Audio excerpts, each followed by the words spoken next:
good evening to you. Many thanks for joining us tonight on the broadcast. You're just in time for KUTV News at 9. But before we get into informing you what is shaping the world of news, let's get an introduction.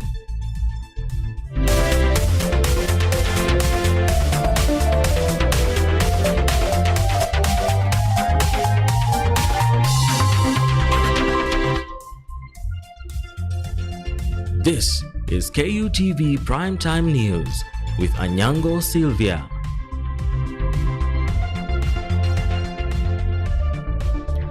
That's right. On the sign language interpretation tonight is Francis Okinyi. Remember, this broadcast is also coming to you live on YouTube at KUTV News Kenya, and you can also interact with us on X at KUTV_Kenya or at Anyango Sylvia KE. We begin. Now, Prime Cabinet Secretary Musalia Mudavadi has defended his call for a referendum in 2027 alongside the general election. According to Mudavadi, the referendum is essential to safeguard the upcoming general elections and address long-standing constitutional gaps bedeviling the nation after every election period. The Prime CS proposed several reforms, including entrenching the NGCDF in the Constitution to protect bursaries for children, creating a Senate Oversight Fund, and establishing a Ward Development Fund. Mudavadi also stressed the need for boundaries review, insisting that the country is staring at a constitutional crisis where 2027 election could be nullified before it even begins.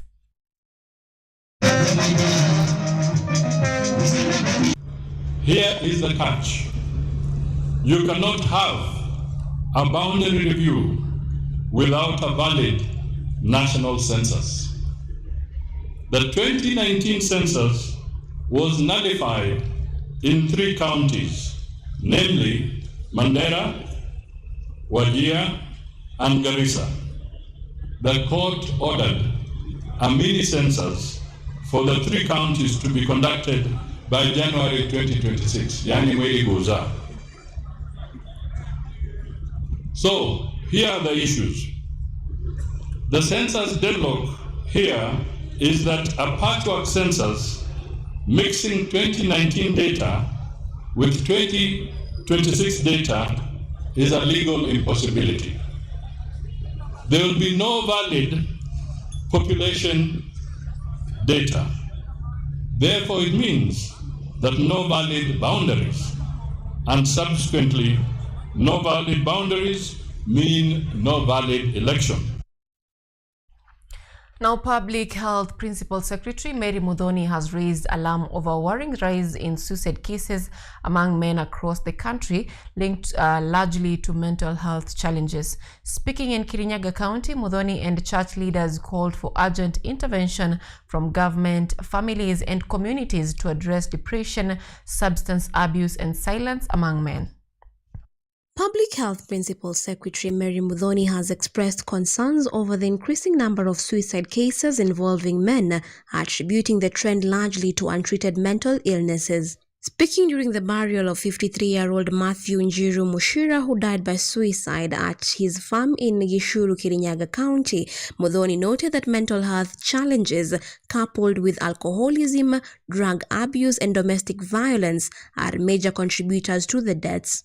To do with mental health are real. So I am appealing and calling upon individuals, family members, community to ensure that if there are changes in behavior of our family members and our friends, let us take action, let us speak to them, let us take them to hospital, because mental health is illness.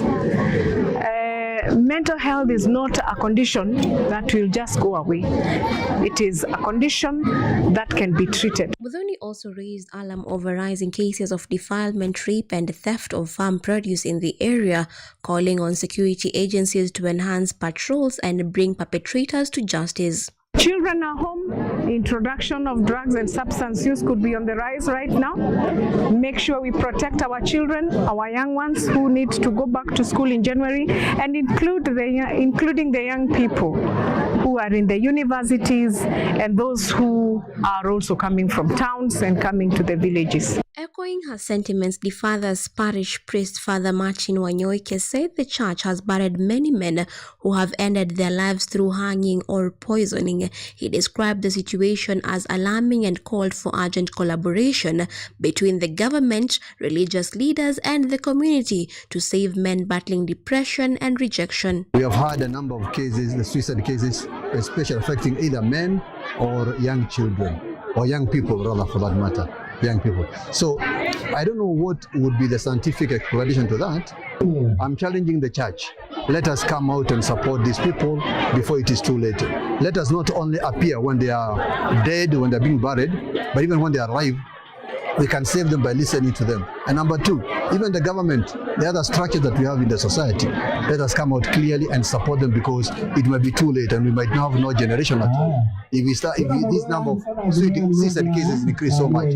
Father Wanyoike encouraged men to speak openly about their struggles, noting that men suffer in silence unlike women, who are more likely to speak up. The sharing of the word of God, I'm challenging the men especially to come out. Let us not hibernate. Let us not hide in the drugs and alcohol. Let us come out and share. I'm sure there is somebody somewhere who is ready to listen to them. Let us come to the church and ask to be listened to. Meanwhile, PS Muthoni cautioned residents against consuming uninspected meat during the festive season and urged adherence to hygiene standards to prevent diseases such as cholera. Yvonne Kemuma, KUTV. In response to growing aspirations for a more compassionate and inclusive society, Kenyans have been asked to recognize and celebrate the elderly and those with disabilities over the holiday season. Church leaders stressed that since no one chooses to be born with a disability, the public must support and treat children with disabilities with love and dignity. A special mass was held at St. Mary's Catholic Church for the elderly and people with disability, a group that the church claims is often overlooked during the festive season. In response to growing aspirations for a more compassionate and inclusive society, Kenyans have been asked to recognize and celebrate the elderly and those with disability over the holiday season. The request was made at Changamwe, Mombasa during a unique Christmas celebration hosted by St. Mary's Catholic Church. The event brought together community residents who are frequently disregarded during holiday seasons. Kuna wale walizaliwa wakiwa na ulemavu, na kuna wale ambao wanawahudumia wale ambao wana changamoto zile. Na mara nyingi tunakuta kwamba hawa watu wote hawapati nafasi ya kutangamana na watu. Kwa hivyo lengo kubwa la leo ni kwamba tuweze kushiriki pamoja katika sala, ibada ya misa tumeanza nayo. Pili, tuweze kushirikiana katika chakula cha mchana ili na wao wajisikie kwamba wako na mtu ambaye wanaweza tembea na yeye, wanaweza zungumza na yeye katika mapungufu yale na kutokuwa na uwezo ule. Church leaders emphasize the need for public to support and treat children born with disability with love and dignity, noting that no one chose to be born with a disability. They want that neglect and stigma continues to expose many vulnerable people to loneliness and hardship, especially during the festive season. Ni kwamba kipindi kama hiki cha Krismasi mara nyingi watu wanapenda kwenda kushirikiana ama kusherehekea huko ufuoni wa bahari, lakini wale wenzetu ambao hawana uwezo, wale ambao wana uwezo maalum hawapati nafasi zile. Na kwa sababu hiyo ni kuwahimiza watu kwamba Krismasi hii Kristo anapozaliwa tuitikie kuwafikia pia wale ambao hawana. Jirani yako huenda akawa hana ulemavu wowote, lakini ana ulemavu wa fedha. Huenda akawa hana ulemavu wa mwili, lakini ana ulemavu wa kiakili. The effort was commended by a number of recipients and religious officials who described it as a strong statement on social inclusion, respect and human rights. Many reported feeling loved, appreciated and remembered by the community as a result of the event. Vile tunapigania mambo ya inclusion in this church, we have a lot of that. Ndio maana tumehusishwa kwa misa ya leo na misa zingine zile zinafanyika hapa. Personally, I feel very comfortable and very much included. Na tunafurahia kwamba siku ya leo imetengwa specifically for us and the old na wale ambao ni wagonjwa. Pia sisi we feel special that we have been identified to benefit from this. Wale wenye kuwa na ukiishi na ulemavu pia mara nyingi wanajisikia hawafai. Tunapopewa nafasi kama hii kanisani, tunajisikia hata sisi ni Wakristo kama wengine. Church leaders, parish authority and community people came together for the event as a symbol of solidarity and unity. Edward Nyamo, KUTV.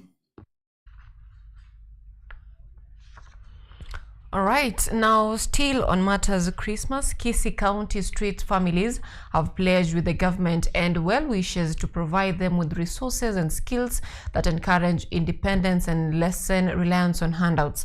Speaking at Gospel Embassy Chapel in Kisii Town, Brian Osoro, the chairperson of Kisii County street families, stated that many homeless children need access to adequate housing and education. According to Obed Chwewa, the group's secretary, there are about 450 homeless kids in the county. In the meantime, Gospel Embassy Chapel's main pastor, Pastor Peter Murwabe, called on the government to create a systemic and long-lasting mechanism for helping the underprivileged.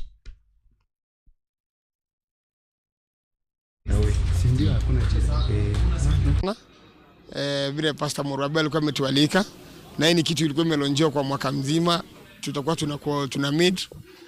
Nimefurahia sana, hata vijana wangu wamefurahia sana.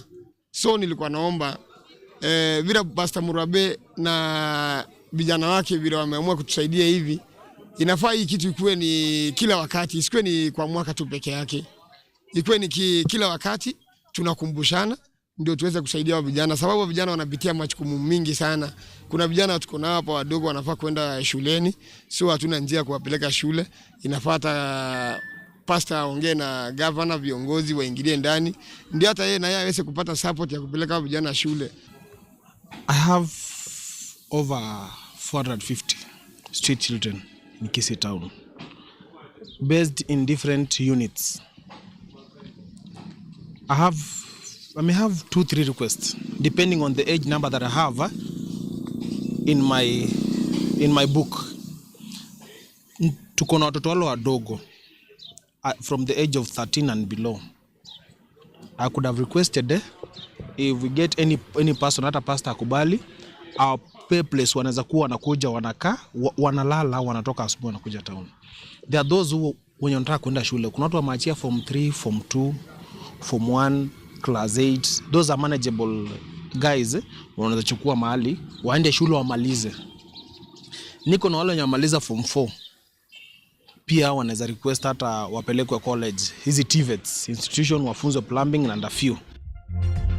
Now we are taking the very first break on the broadcast tonight. Stay with us.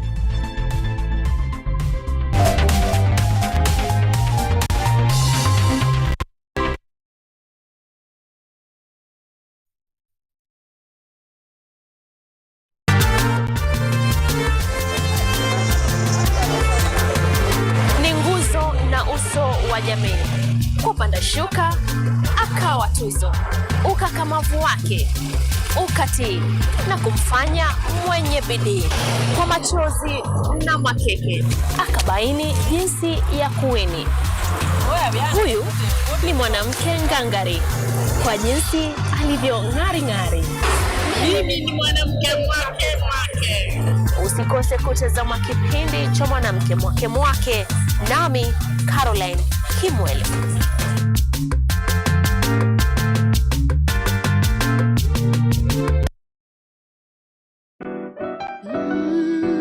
Miti. Panda. Miti. Our planet's future is in our hands. However, there is a threat to the brightness of this tomorrow.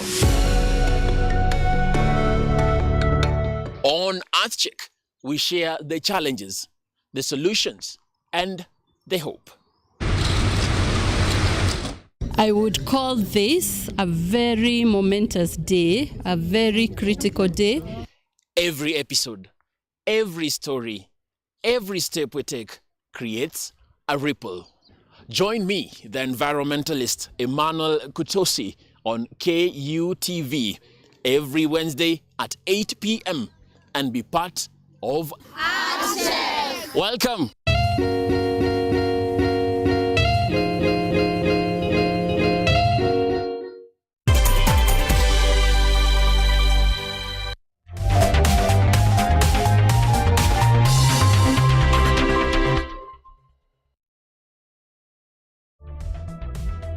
You are watching KUTV Primetime News with Anyango.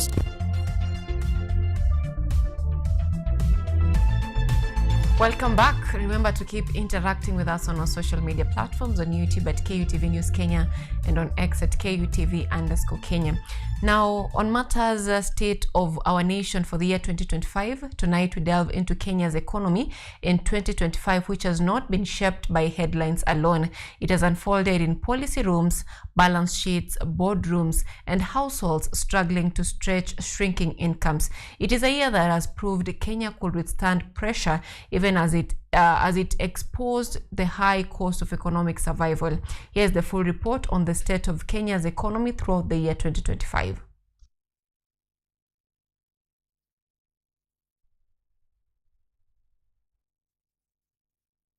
Reflecting resilience amid global financial, official projections placed Kenya's economic growth at around 5% in 2025, reflecting resilience amid global financial tightening, climate shocks, and regional instability. But the growth came with constraints. In March 2025, the Treasury confirmed Kenya had sought fresh engagement with the International Monetary Fund, dismissing claims of fallout after the government failed to meet some program targets. Kenya's previous $3.6 billion IMF program expired in April 2025, with the final $800 million disbursement forgone after both parties agreed to skip the 9th and final review due to missed fiscal benchmarks. Later in the year, Treasury Cabinet Secretary John Mbadi assured Kenyans that the 2025-2026 borrowing plan was on course even without IMF funding. To reduce over-reliance on debts, the Finance Act 2025 expanded tax base by targeting digital services, consumption, and business compliance while avoiding the sharp tax hikes that had sparked widespread protest in 2024. While presenting the joint budget, the Treasury defended its approach, arguing that economic stability had to come first. For the financial year 2025-26, budget is projected to be at $3,321.8 billion, equivalent to 17.2% of GDP. Of this amount, ordinary revenue is projected at Kenya shillings 2,754.7 billion, which is equivalent to 14.3% of GDP. And ministerial appropriation in aid, or if you like, non-tax revenue, is projected at 567 billion shillings. Grants are projected at 46.9 billion or 0.2% of the GDP.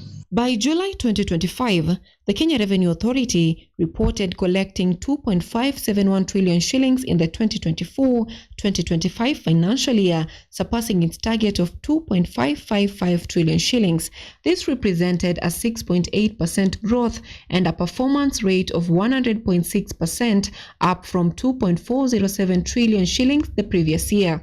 However, by November 2025, Treasury Principal Secretary Chris Kiptoo acknowledged growing strain, revealing that KRA had missed its revenue target by 90 billion shillings in the first quarter of the 2025-2026 financial year. Revenue growth slowed sharply to 1.7% between July and September, compared to 10.8% in the previous year, while ordinary revenues contracted by 2.9%. KRA collected 657.17 billion shillings against a target of 707.03 billion, with a shortfall attributed to compliance gaps, enforcement challenges, weak economic activity, and revenue-reducing measures under the Finance Act 2025. The underperformance pushed the first quarter fiscal deficit to 280.4 billion shillings, far above 189.5 billion target, raising concerns over deeper financing gaps and increased domestic borrowing. Kenya's economy continued to rely heavily on micro and small medium enterprises and informal sector. While this sector generated most new jobs in 2025, they also bore the brunt of high taxes, elevated interest rates, and reduced consumer demand. Economists warned that heavy government borrowing was growing out private credit, forcing entrepreneurs to shift focus from expansion to survival. To address shrinking fiscal space, the government increasingly turned to public-private partnerships and selective privatization, with more than 36 projects currently in the pipeline across energy, transport, water, agriculture, health, and education. Flagship initiatives include the Nairobi Expressway, the OR Power 22 geothermal plant, power transmission lines, major highways, and airport upgrades, alongside proposed student hostels at the University of Nairobi. State agencies such as Kenya Power, Kenya Railways, Kenya Pipeline Company, and the Kenya Airports Authority are among key entities transitioning to PPP models, alongside institutions in health and education, including Moi Teaching and Referral Hospital and Pwani University. Commercial firms such as New KCC, the Kenya Seed Company, National Oil Corporation, and several sugar companies are also earmarked for privatization or private sector participation. The shift is backed by plans to mobilize more than 50 billion in PPP funding in the 2025-2026 financial year, even as implementation faces legal and political hurdles, including a 2024 High Court ruling that halted the privatization of 11 state-owned firms over inadequate public participation. Notable successes include A. KenGen. KenGen was privatized through listing in the Nairobi Securities Exchange in the year 2006 through an IPO that raised 7.8 billion Kenya shillings. Subsequently, the company raised additional 54 billion Kenya shillings from the capital markets through listing of additional shares and issuance of a Kenya shillings 25 billion infrastructure bond. On December 15, 2025, Cabinet approved the National Infrastructure Fund (NIF) and the Sovereign Wealth Fund (SWF) as part of a 5 trillion shillings investment roadmap aimed at transforming Kenya into a first-world economy. The National Infrastructure Fund was established as a limited liability company to finance priority public projects by mobilizing private capital and domestic resources, reducing reliance on traditional borrowing. The Sovereign Wealth Fund framework was approved to manage and invest revenues from natural resources, public investment dividends, and privatization proceeds, with the aim of strengthening fiscal discipline and ensuring intergenerational equity. We are targeting about 600 billion shillings. Already we have identified over 300 billion shillings from KPC and diversity of Safaricom alone. That will give us close to 350 or at minimum 300 maybe and 20 billion shillings. Then we will have to look for other sourcing of the rest of the amount. But we are not waiting. The moment we get these resources, we start the process. The process of crowding in private sector. This approach, however, sparked debate. Critics warned that poorly structured PPPs could shift cost into the future, increase user fee, reduce public control over strategic assets, and create hidden liabilities outside traditional debt accounting. We have borrowed, Kenya has borrowed close to 4 trillion shillings in the last 3 years and 2 months. And according to the rules of Kenya, the money we borrow should go directly into capital expenditure, which is development. So before we launch grandiose plans of trillion funds, can we first face Kenyans, and can the government face Kenyans and tabulate how they have used the 4 trillion Kenya shillings Kenya has borrowed in the recent past? Debt remained at the center of Kenya's economic debate in 2025. Despite fiscal consolidation efforts, debt servicing continued to consume a significant share of government revenue. Treasury projections released on December 19th indicated widening deficits, with the 2026-2027 budget deficit expected to rise to 5.3% of GDP, up from 4.7% in 2025-2026. At the same time, Treasury reported easing inflation, which remained below the midpoint of the 5.0 plus or minus 2.5% target range since June 2024. Net domestic assets grew by 6.8% by September 2025, while private sector debt growth improved to 5.0%, up from 0.4% on the previous year. Monthly credit flows to the private sector rose to 79.4 billion shillings in September 2025, attributed to a looser monetary policy stance. However, the positive impacts were barely felt by Kenyans. The government tried to bring down the cost of unga, but all that was reversed by high taxes, because Kenyans are highly taxed today. People have lost purchasing power, people have lost disposable incomes. So even if you reduce the cost of unga and the cost of other basic commodities, it does not have an effect. This government is doing many PR things. They need to leave these PR things. Many kipindi hapa, kipindi pale. They need to make sure that the cost of living of normal Kenyans, mwananchi wa kawaida, aweze kuweka kitu kwa mfuko. That is what we praying. We want that mama mboga who is selling in Marikiti, at least akifanya kitu by the end of the day, akipiga tax na nini, she have something in her pocket. Na uchumi venye iko na venye serikali venye ishatupeleka, pesa hakuna, vitu ishaongeshwa, taxi iko juu, naona saa pesa mfukoni hakuna, watu wa chini kama sisi. Kulingana na vile hali ya usafiri iko, watu hawana pesa, na watu wengi wamenyimwa nafasi ya kusafiri kwa sababu ya labda kushikika kwa kikazi ama nini. Sababu leo ni tarehe 23, wanakuanga wengi sana hapa. Ukiangalia kiwanja iko bure, hakuna watu.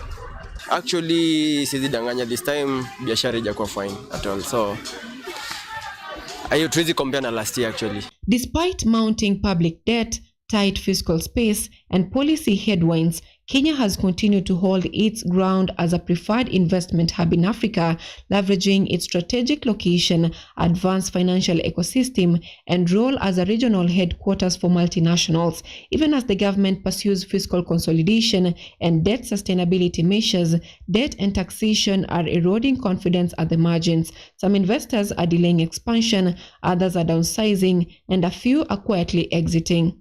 We think that there is there are very good news. There's a very strong potential in Kenya. I think this is also a reason why, as Germany, we are engaged in Kenya, because we see that there's a lot of untapped capacities. We have a strong industrial base. We have talented entrepreneurs. There's a very entrepreneurial spirit, very high qualified people. And I think if we are quick with implementing the right reforms, we can really unlock these potentials. Despite all the internal fiscal challenges, on the international front, Kenya moved to protect its financial credibility. On January 8, 2025, the country ratified the OECD Base Erosion and Profit Shifting Convention to curb tax avoidance by multinational corporations. Parliament later passed amendments to anti-money laundering and counter-terrorism financing laws, addressing concerns raised by global watchdogs, including the Financial Action Task Force and the European Commission. Anyango, Sylvia, KUTV.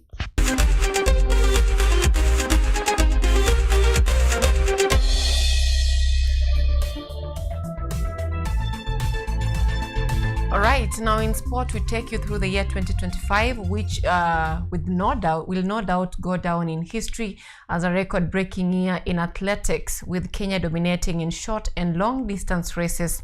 From Faith Kipyegon's world record in the 1,500 meters to Agnes Ngetich breaking the 30-minute barrier in the 10-kilometer, to Beatrice Chebet becoming the first woman to run under 14 minutes in the 5,000 meters, to Lilian Odira's historic record in the women 800 meters in Tokyo World Athletics Championship 2025. You cannot talk about athletics without mentioning Kenya, one of the most dominant athletics powerhouse known for its short distance and long races. Kenya's athletics success story has captured the imagination of the sporting world for decades. The 2025 was no different. It will be inked in the annal of history as a year of a golden chapter in Kenyan athletics. It was a season when the nation's runner went beyond competition to rewrite records and reaffirm their place at the summit of the sport. This is going to be a 64, and Steve psychologically and physically, and she's done just that because Chebet has destroyed her there. From the tracks to the global podium, Kenyan athletes displayed depth, resilience, and tactical brilliance. Their performance not only delivered medals but also emphasized Kenya's long-standing legacy as a powerhouse in athletics. Last 200, she comes into the straight now. At the 2025 Prefontaine Classic in Eugene, Oregon, Faith Kipyegon broke her own world record. The three-times Olympic champion clocked astonishing 3 minutes and 48.68 seconds, becoming the first woman ever to run the 1500 meters under 3 minutes and 49 seconds. That was just a taste of what to follow. On August 16, 2025, Kipyegon also set a new record in 3000 meters race at Wanda Diamond League in Poland, beating a record previously set by Beatrice Chebet early in the year at the 2025 Rabat Diamond League. Only 3 going with her. Hayelu is in great form as well, such great range. 3:49.04. Those lights tell you where she needs to be. She's about 3 meters behind them. Has she got anything in the home straight? Can she catch it up? Can she chase the clock? Well, Teji moves past Hull to take second place. The crowd are on their feet. She's got a chance here.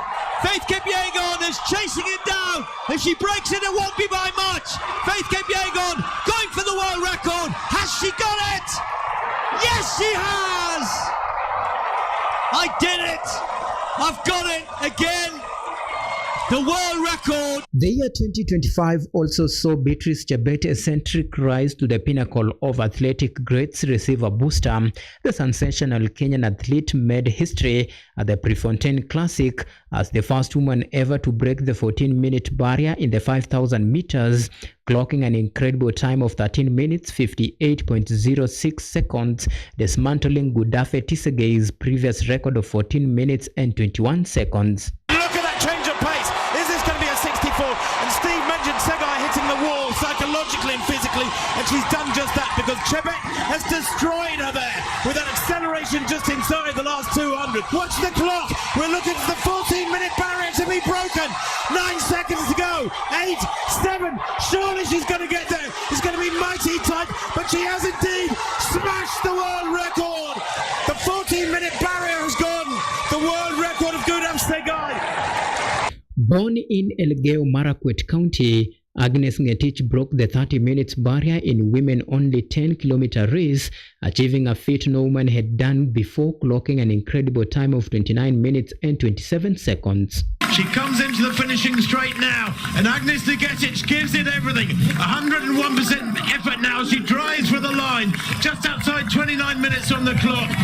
The world record that she's trying to break is 30:01, and Agnes Ngetich comes towards the line. 29:15 on the clock at the moment. She has destroyed this field. She's lapped several athletes. This has been an astonishing run. It is indeed a world record here at the Adizero 2025 race to record. Unofficially there, Agnes Ngetich around 29:23, something like that. She collapses to her knees just past the finish line. That has been extraordinary. Nobody in the history of women's 10K running has got anywhere close to that sort of time. Although she was considered as the underdog in the star-sided field at the 2025 World Athletics Championship in Tokyo, Lilian Odiro produced a historic performance, clocking 1 minute and 54.62 seconds, shattering a mark that had stood for 42 years. From Faith Kipyegon's world record in the 1500 meters to Agnes Ngetich breaking the 30 minutes barrier in 10 kilometers, from Beatrice Chebet becoming the first woman to run under 14 minutes in 5000 meters, to Lilian Odiro's historic record in World Athletics Championship, 2025 will no doubt go down in history as a record-breaking year in athletics. But she has indeed smashed the... Auma Evans for KUTV, Nairobi.